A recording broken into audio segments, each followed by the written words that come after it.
Emmanuel Silks, M Space Shopping Center, Mele Patambi. Also at Kannur, Kanyanad, Payyanur and Irati. Thiruvallamala, Chelakkara, Mullurkara എന്നിവിടങ്ങളിൽ നിന്നായി കാണാതായ 5 വിദ്യാർത്ഥികളെയും കണ്ടെത്തി. ഗോവയിൽ നിന്നും പാലക്കാട്ടിൽ നിന്നും തമിഴ്നാട്ടിലെ ഈറോഡിൽ നിന്നുമാണ് കുട്ടികളെ കണ്ടെത്തിയത്.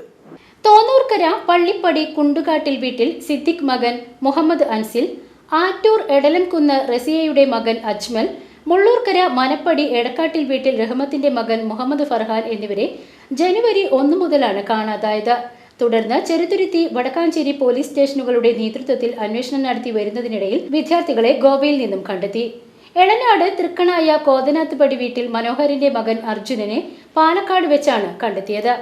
തിരുവല്ലാമല കുത്താമ്പുള്ളി സ്വദേശി വെട്രി സ്വാതി ദമ്പതികളുടെ മകനായ റിതീഷിനെ ഈറോഡ് റെയിൽവേ സ്റ്റേഷനിൽ നിന്നും കണ്ടെത്തി. സ്കൂൾ വിട്ടു വന്നതിന് ശേഷം കുട്ടിയെ കാണാതാവുകയായിരുന്നു. തുടർന്ന് നടന്ന അന്വേഷണത്തിലാണ് കുട്ടിയെ ഈറോഡിൽ നിന്നും കണ്ടെത്തിയത്. ഇതോടെ മേഖലയിൽ നിന്നും കാണാതായ എല്ലാ വിദ്യാർത്ഥികളെയും കണ്ടെത്തി. BCV news, Vadakkanchery.